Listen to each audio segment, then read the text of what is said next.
Bonjour, alors aujourd'hui je vais continuer à vous présenter du bouquin Star Trek, voilà. Parce que c'est l'actualité, il y a Star Trek Picard qui a commencé sur Amazon Prime, et voilà, j'ai plein de bouquins de Star Trek et ça va me faire plaisir de vous les présenter. Alors cette fois-ci, pas de nouveautés des années 2000, 2010, 2020, mais un vieux bouquin, très vieux bouquin, que je me suis acheté dans les années 90. L'édition en question date d'ailleurs de 1997. Et c'est un de mes bouquins préférés de Star Trek parce que dedans il y a plein de trucs super intéressants. C'est The Art of Star Trek. Donc c'est des illustrations, des dessins, des designs, des tas de choses que j'adore. Et pas uniquement je vais vous raconter la vie des acteurs de la série. C'est pas que ça m'intéresse pas. En tout cas, ça ne me passionne pas autant que ce qui entoure justement tout l'univers Star Trek, à savoir ses vaisseaux, son design, ses décors, ses costumes, ces petites choses comme ça. Voilà, ça c'est quelque chose qui m'intéresse énormément. Et c'est justement ce que traite ici Judith et Garfield Reeves Stevens. Il y a une préface de Herman Zimmerman, qui est quand même un intervenant autour de l'univers Star Trek depuis très longtemps, depuis Next Generation, si je me rappelle bien, et c'est publié par Pocket Books. Je crois qu'en fait c'est une version avec une couverture souple, parce qu'aux États-Unis ils aiment à faire des bouquins qui coûtent très cher avec des couvertures en dur comme on aime bien chez nous, et sinon ils font une deuxième édition avec couverture souple qui coûte un peu moins cher, et j'ai pris évidemment celle qui coûtait la moins chère. Si je me rappelle bien, je l'avais acheté du temps où Virgin Megastore existait encore sur les Champs-Élysées, et à une période où j'allais là-bas exprès pour acheter mes cassettes Star Trek en PAL, sans sous-titres ni rien. Voilà, donc c'était ma grosse période Star Trek pour redécouvrir un univers que je connaissais déjà un petit peu, mais qu'on ne pouvait pas dont on ne pouvait pas bénéficier en France complètement. Voilà, donc sauf pour ceux qui avaient Canal Jimmy, et qui sur cette période-là, je crois, pouvaient bénéficier justement du passage dans l'ordre en plus des séries Star Trek alors disponibles. Et coucou d'ailleurs à Alain. Et ça c'était cool pour ceux qui recevaient Canal Jimmy. Voilà, donc en tout cas, The Art of Star Trek, avec donc comme prix, où est-il indiqué, tout en bas, tout en petit, c'était vendu 25 $. Voilà, donc on a fait le tour de toute façon de la couverture. Il y a guère à en dire de plus, si ce n'est que j'adore cette illustration où on voit l'Enterprise qui tire, je ne sais pourquoi, peut-être un exercice avec ses phasers sur un bout d'astéroïde dans l'espace. Ça ne rime à rien, mais c'est très beau, et on va voir à l'intérieur immédiatement ce que ça donne. J'ai mis plein de petits post-it, etc. dedans, parce que je m'en sers régulièrement pour des tas de choses, des illustrations, des trucs qui m'intéressent. Et puis vous le devinez bien, si je l'ai acheté fin des années 90, ça fait 20 ans que ça traîne dans mes pattes. Donc voilà. Ça par exemple, on commence très fort avec un dessin d'Andrew Probert, avec ce qui aurait pu être l'Enterprise D, qui va influencer d'ailleurs le design de l'Enterprise C. Et je crois d'ailleurs que c'est une peinture qu'on voit à un moment dans les bureaux, ou peut-être même carrément l'appartement de Picard, je sais plus. Mais en tout cas, moi j'aime bien. Et là, vous voyez que, en plus, vu la date d'édition de ce bouquin, pas de traces d'Enterprise, certainement pas de traces de Discovery, encore moins de la série Picard qui vient de sortir là, mais on en était encore en plein dans Voyager. Deep Space Nine avait commencé déjà depuis quelques années, Next Generation c'était terminé, et si je me rappelle bien, 97, et logiquement on devait avoir le film Generations, on n'avait peut-être pas encore First Contact qui doit dater de 98, je dis ça de mémoire, mais voilà. Donc là, on va commencer logiquement par le tout début, quoique là par exemple vous avez un dessin concernant une horrible bestiole. Ça apparaît dans un des commerces de Deep Space Nine, et voilà, c'est un truc, voilà, alien, et très clairement c'est un petit dessin récent. Mais sinon vous avez aussi tous les concept art et tout ce qui concerne les costumes, les accessoires, etc. de la série des années 60. Même le visor ici de Spock. Là, on a carrément justement un décor du film Generations.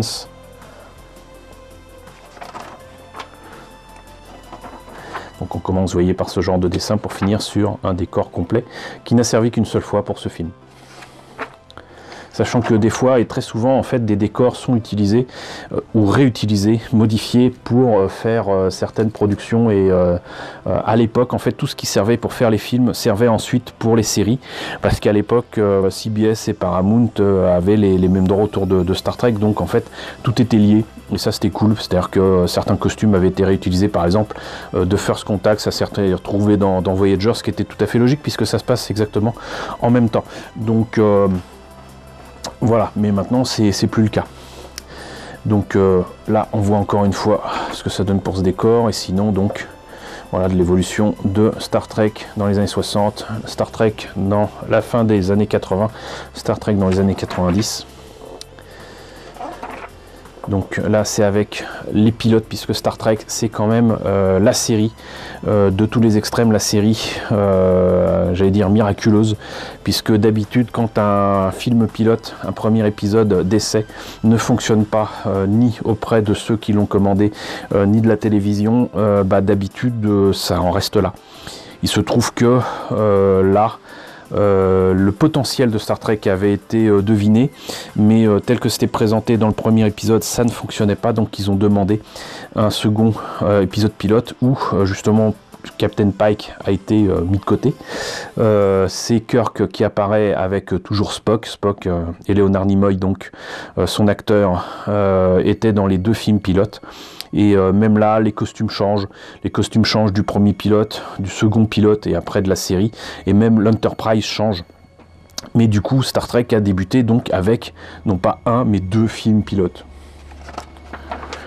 Gene Roddenberry a vraiment lutté bec et ongle pour sortir et développer sa série.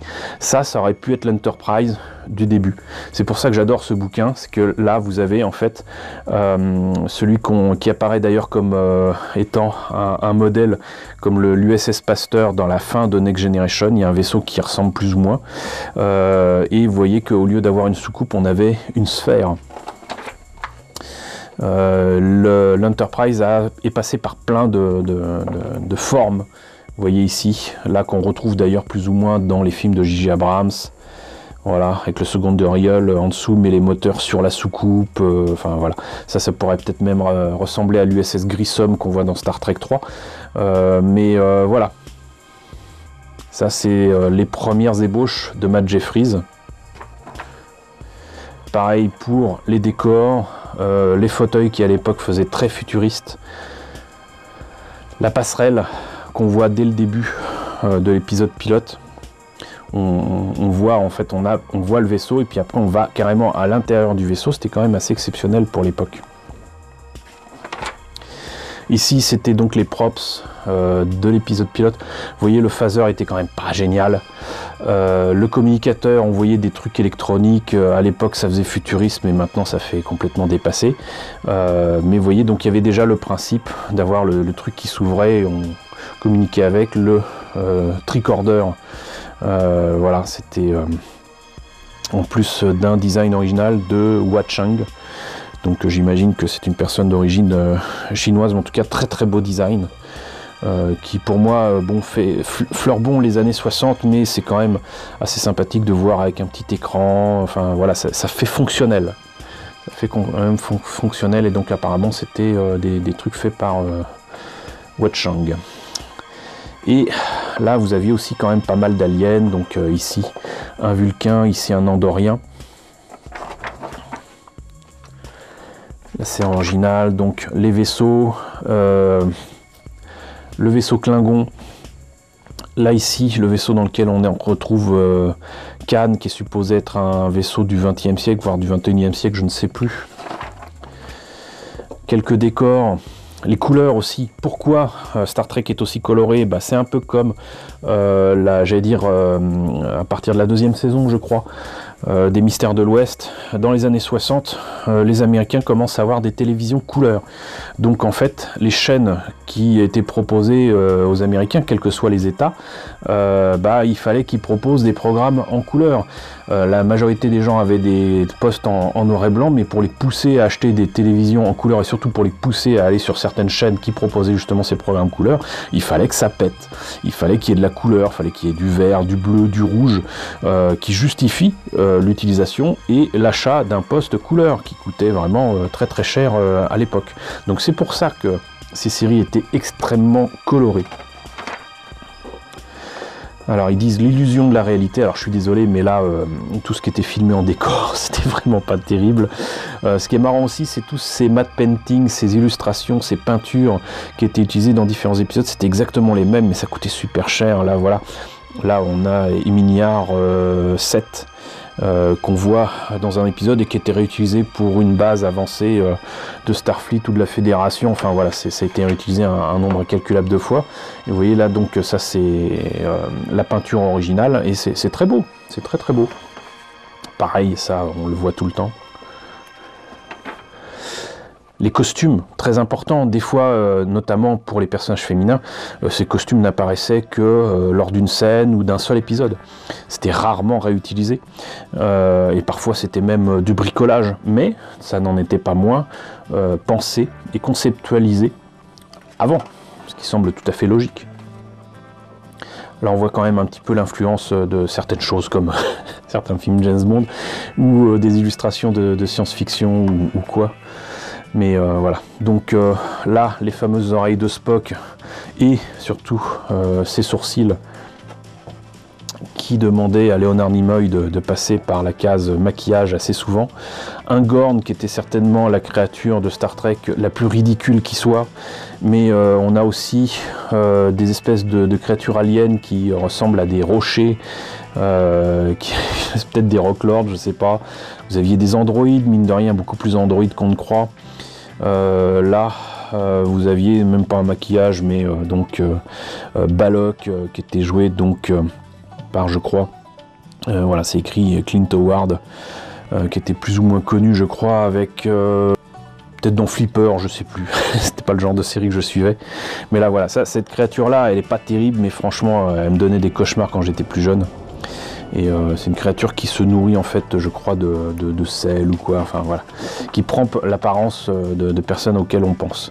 Les phasers, mine de rien, il y a eu différentes formes de phasers. Les fameux communicateurs, moi j'en ai différents que je présenterai d'ailleurs bientôt à Avignon Geek Expo, où je vous invite à vous rendre. Et les tribbles qui étaient avec des moteurs électriques pour les faire remuer. Voilà, ça c'est un truc qui m'amuse toujours, c'est les ceintures des Klingons. En fait, ce qu'on voyait sur les ceintures était de bêtes, vous savez, les trucs pour emballer les objets avec les bulles, quoi. Voilà.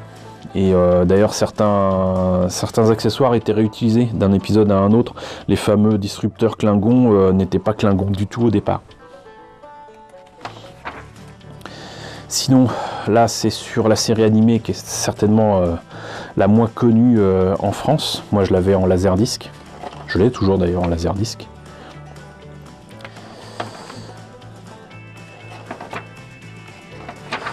En fait, c'est ni plus ni moins que la 4e saison, puisque la série originale de Star Trek s'est arrêtée au bout de 3 saisons. Et celle-là, ça peut être considéré comme la 4e saison, et beaucoup d'épisodes, beaucoup de design, de concepts ont été repris ensuite dans les séries suivantes, parce que ça n'avait pas été considéré comme développé, justement, entre guillemets, en live. La série qui n'a jamais vu le jour, mais qui en fait est ni plus ni moins que le premier film de Star Trek en 79. Star Trek phase 2, ça c'est les concepts qui avaient été étudiés en 1977, qui n'ont pas été abandonnés, mais qui ont été repris. Là par exemple, je vois énormément de choses qu'on reconnaît sur le pont comment dirais-je, de l'engineering, avec mon beautiful French accent de Next Generation. Même dans Voyager, on voit ce genre de choses, mais on voit ça aussi dans le film de Star Trek. Et vous voyez là des dessins et des concepts, notamment de Ralph McQuarrie, qui avait travaillé notamment sur Star Wars, mais ça je vous en ai déjà parlé. Voilà. Et là vous aviez quand même déjà une maquette, pas définitive, hein, mais pour montrer ce que ça aurait pu donner. Là vous en avez une qui ressemblait notamment, étonnamment, au Discovery, mais je pense que c'est voulu. Et ça aurait pu donner ça.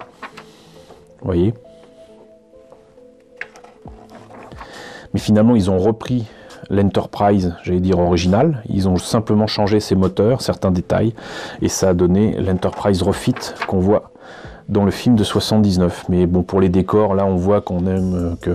Ça a beau dater de 77, ça fait vieillot. Hein. Voilà, ça, c'est des décors ou des choses qu'on peut imaginer dans 2001, qui date de 68.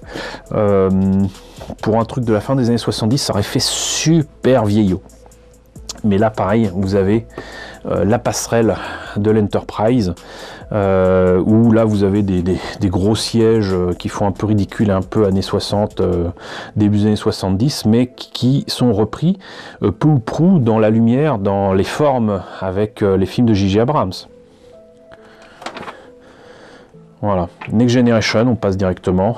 Donc là, vous voyez, ça fait un petit peu plus paquebot de l'espace. Le visor de notre cher Geordi Laforge, qui est passé sous différentes formes pour finalement arriver là. Et si vous en doutiez, c'est effectivement au départ une barrette à mettre dans les cheveux. Hein. Là, les différentes étapes de concept autour de l'Enterprise D. Vous voyez que même là, une maquette avait été faite qui n'a rien à voir avec le modèle final, mais qui a permis de voir si ça fonctionnait, si vous voulez de ça ou non. Dès le départ, en tout cas, il était prévu que le vaisseau se sépare en deux avec la partie soucoupe et la partie moteur. Et ça, c'était quelque chose qui était prévu aussi dans la série originale, mais ils n'ont jamais passé le cap parce que tout simplement, ça coûtait cher à faire, mais ils l'ont fait dès l'épisode pilote de Next Generation, histoire de donner le ton. Donc, la passerelle de commandement, tous les détails qui concernent justement le lieu de tournage, vous voyez, et des dires même des acteurs, c'était quand même très confortable, très cosy, il y a de la moquette, les sièges, on était bien dedans, enfin voilà quoi. C'était fonctionnel. Le coin donc infirmerie, le coin téléporteur, où des éléments de la partie téléporteur de Next Generation sont des éléments qui étaient déjà sur le décor original. Si je me rappelle bien, en fait, ce qui est là a été retourné, a été utilisé ici. Il n'y a pas de petites économies. Ça, c'est la partie justement avec le moteur Warp et tout, qu'on voit très souvent dans Next Generation. Là, le détail qui tue avec tous les Enterprise sur le mur du coin réunion de Next Generation. Là, la partie avec les navettes et tout ça, il y a différents de toute façon ponts pour ça sur l'Enterprise D. Il me semble qu'il y en a 3 ou 4. Les différents décors qui sont réutilisés aussi de toute façon pour les lieux de vie, les bureaux, et même le 10 Forward, qui est donc la partie où il y aura Guinan dès la saison 2, si je me rappelle bien. Donc les vaisseaux qui changent aussi, même pour, j'allais dire, les ennemis de la Fédération. Ici les Romuliens qui sont aussi d'ailleurs les ennemis dans la série Picard, hein. Je ne révèle rien, je pense.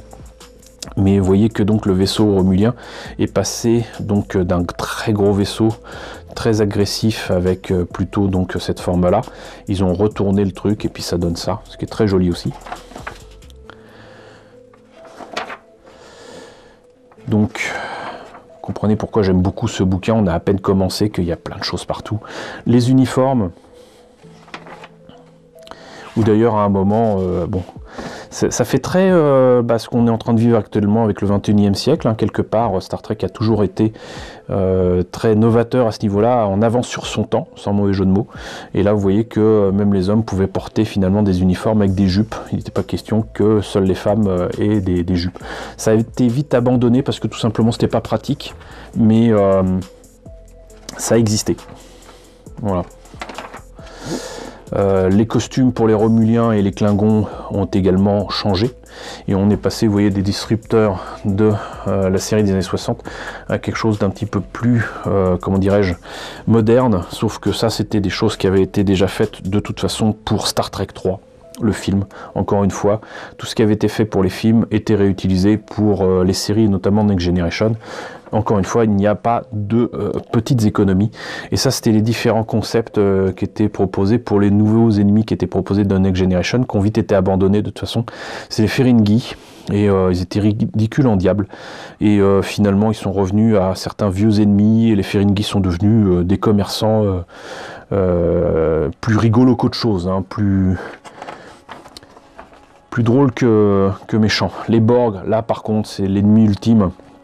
Alors c'est passé par plein de phases, avec des costumes qui ressemblaient à rien, à des trucs un petit peu plus élaborés, là pour You. Excellent épisode. Plein, par contre, de maquillage et d'aliens différents dans Next Generation. Certains ridicules, mais la majorité des fois quand même assez impressionnants de qualité. Les Nausicaan, ici par exemple.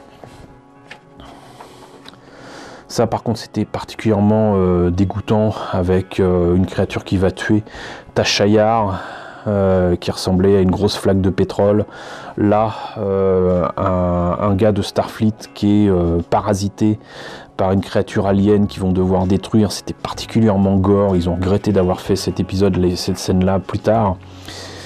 Les armes qui permettent justement de détruire ces horribles créatures avec différents phaseurs. Alors au début ça ressemblait pas à grand chose. On avait l'impression de voir des trucs de douche ou de salle de bain. Mais ils sont vite passés à ce phaseur là qui est le phaseur le plus connu que je vous ai déjà présenté, le lien ici.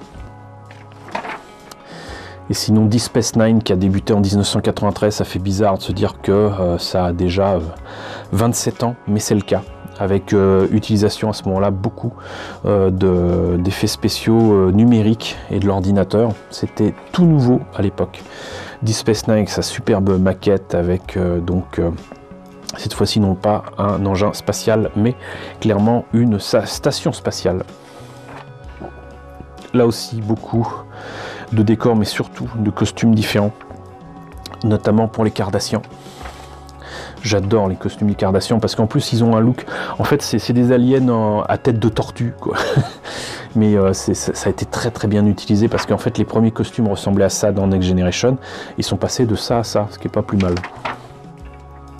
Le Defiant qui finit par arriver dans Deep Space Nine parce qu'ils ne pouvaient pas faire que des histoires sur la station spatiale. Et vous voyez que c'est passé par plein de phases différentes. Et bon, heureusement qu'ils n'ont pas gardé ça, mais ça aurait été pas mal. Ça aussi, mais finalement ils ont fait ça et c'est superbe. C'est juste superbe. Quelques exemples de vaisseaux qui apparaissent dans Deep Space Nine, parce que justement l'intérêt de ces stations spatiales, c'est la découverte d'aliens qui viennent vers la station et non pas le contraire. Ça a marché un temps, mais pas toujours. Les nouveaux costumes qu'on voit d'ailleurs dans le film Generation, petit à petit, ça s'intègre dans Next Generation, mais par le biais du film numéro 7. Les créatures, parce qu'il faut bien qu'il y ait quand même quelques créatures. Alors pour ceux qui aiment les maîtres de l'univers, sachez que là, cette horrible créature, cette espèce d'horrible araignée, est en fait une araignée qui est utilisée par Skeletor en jouet, dans les jouets de Mattel. Je vous mets l'image ici, et ça fonctionne absolument pas dans la série, ça fait complètement ridicule, mais ils ont utilisé un jouet pour faire un props de Star Trek. Les tricorders, alors ça, que ce soit dans Next Generation, dans Deep Space Nine ou quoi, il y en a tout un tas. Moi j'en ai un qui est médical, je vous ai présenté l'objet en question ici. Là, pas mal d'objets qui concernent les Ferengi. Alors ils n'ont pas que des plaques de platinum ou quoi, de latinum, pardon. Il y a tout un tas d'objets, notamment des... non pas des brosses à dents, mais des brosses à oreilles. Voilà, puisqu'ils ont des zones érogènes particulières au niveau des lobes, notamment. Lobe d'oreille. Les armes cardassiennes, mais aussi des armes Bajoran. Hop, plein d'armes différentes, puisqu'il y a plein de de races différentes. Ça c'est amusant, c'est encore un jouet qui a été utilisé ici. Ça, cette arme-là, en fait, c'est un jouet de Robotech, l'invasion Invid. Ça, c'est un pied Invid et ça, c'est un des canons d'un Invid. Ils ont juste mis le pied avec l'un des canons et voilà, ils ont fait une arme alien.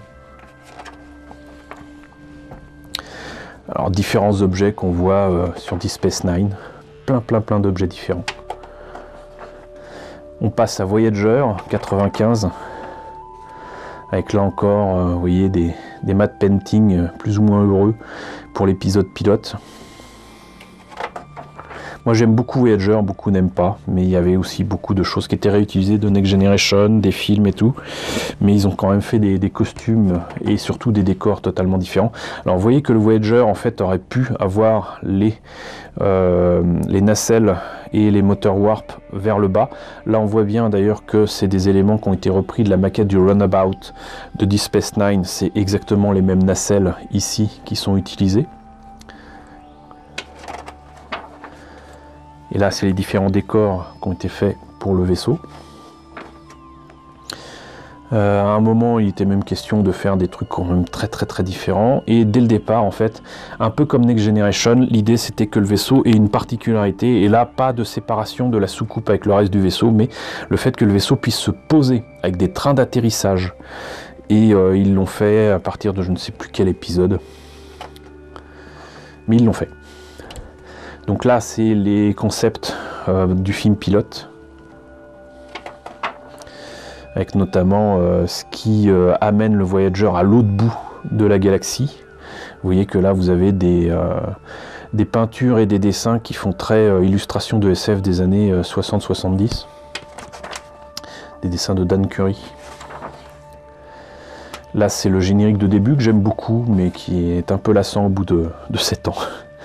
Et sinon, donc là, on passe au film. Donc là, c'est petit retour en arrière, puisque le film avec l'Enterprise Refit, c'est de 1979.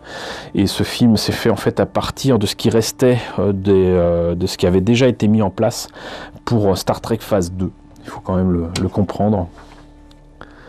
Hop. Avec là, par contre, des séquences qui n'ont pas été gardées dans le film final. Hop, avec Vidger. Et des vaisseaux Klingons qui ont été un tout petit peu modifiés.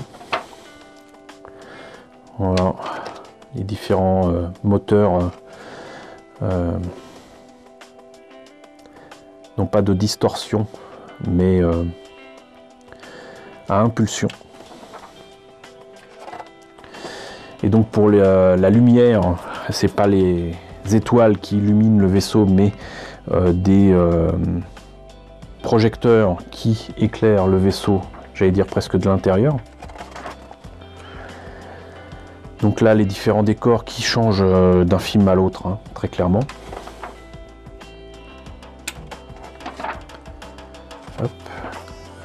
Là, un petit véhicule qui va amener Scotty et Kirk vers l'Enterprise avec, ici, vous voyez, une station spatiale, en fait, un bureau orbital, comme ils le disent, qui sera utilisé plus tard. En fait, ils vont retourner cela et ça va devenir une station spatiale dans Star Trek 2 et puis dans plein d'autres Star Trek, même dans Next Generation.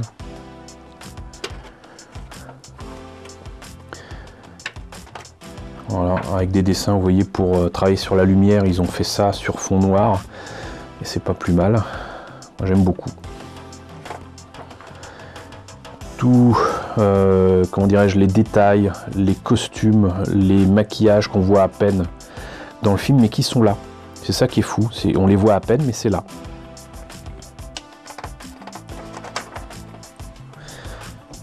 Là, les nouvelles combinaisons,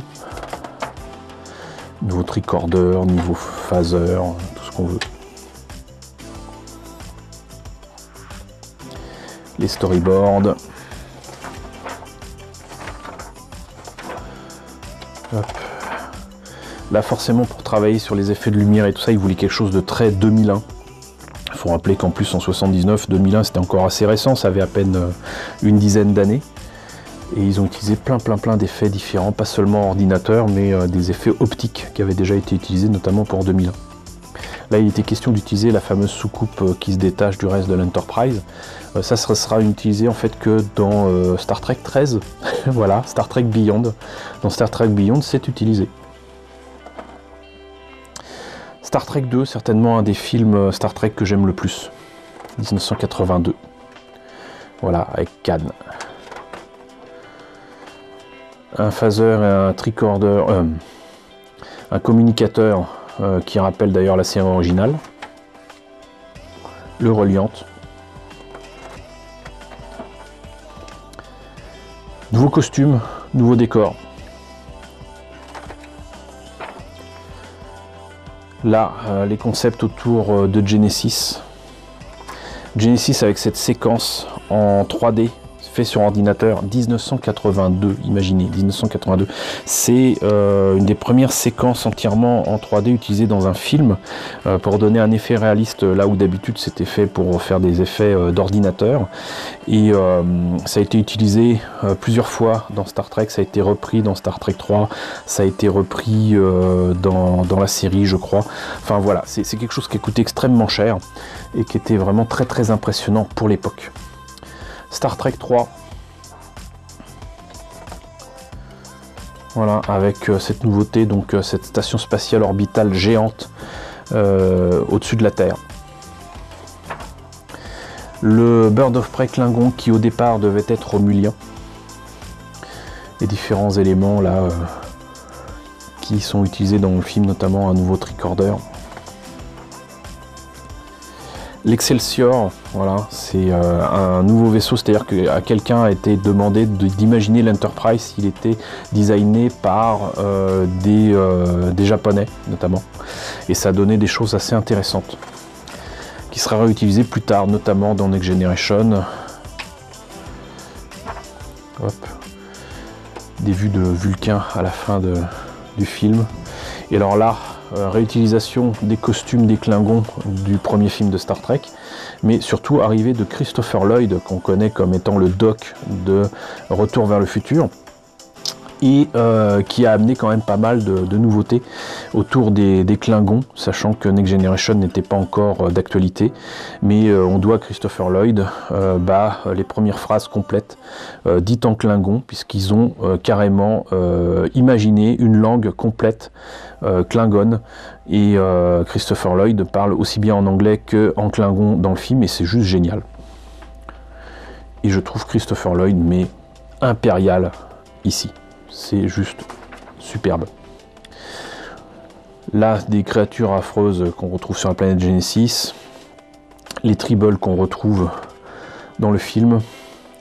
Alors Star Trek 4, c'est quand ils vont sauver des baleines.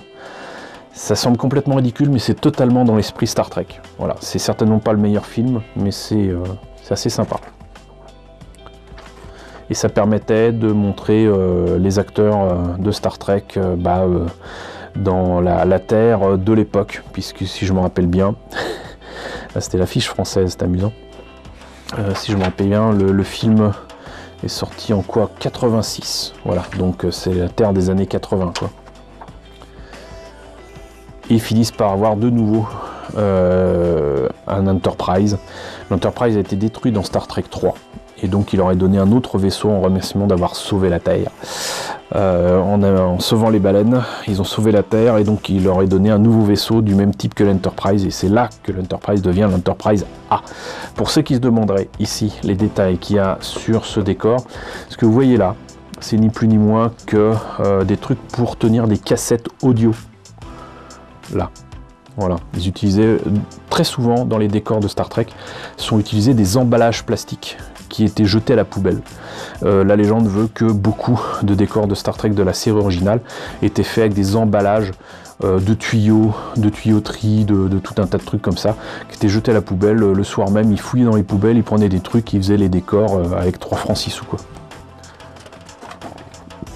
Là encore, beaucoup de costumes, beaucoup de maquillage qu'on voit à peine dans le film mais qui sont là.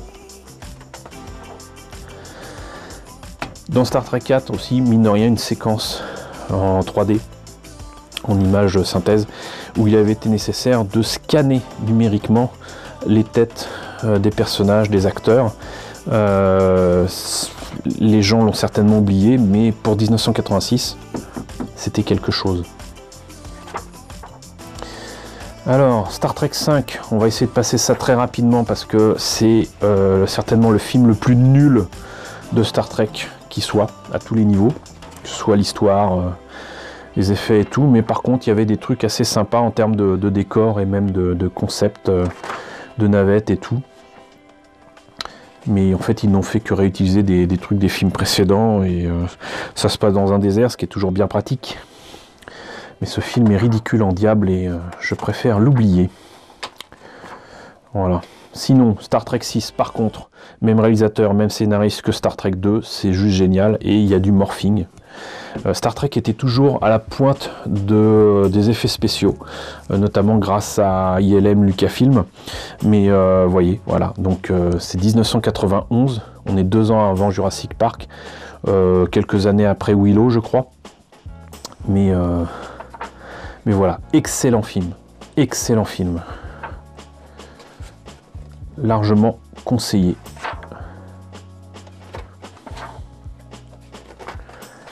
C'est la fin en fait des films Star Trek avec la vieille équipe de l'Enterprise des années 60. Et là des phaseurs que j'aurais bien aimé vous présenter, mais ça ne sera pas possible.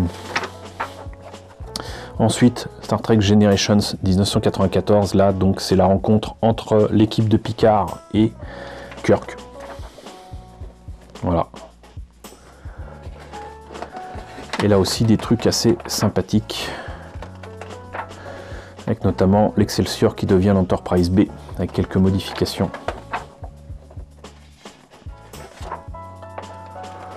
Les costumes changent, les décors changent. Ça sera réutilisé à chaque fois de toute façon. Et on en est là puisque le bouquin date de 97, le film Generation date de 96. Et on n'avait pas encore First Contact, malheureusement. Voilà. Et on en a fini avec ce livre. Voilà, et ben écoutez, un peu plus d'une demi-heure pour vous présenter ce bouquin, mais vous voyez, il y avait beaucoup de choses à faire, et encore, je vous le dis, je vous le répète, ça date de 97, donc là, Star Trek n'avait que, entre guillemets, 30 ans, donc voilà, c'est juste énorme ce qu'il y a là-dedans, et c'est encore plus énorme avec ce qu'il y a eu ensuite. Reste que donc c'est un de mes bouquins Star Trek préférés, où j'ai appris énormément de choses, donc j'espère que vous avez appris énormément de choses aussi.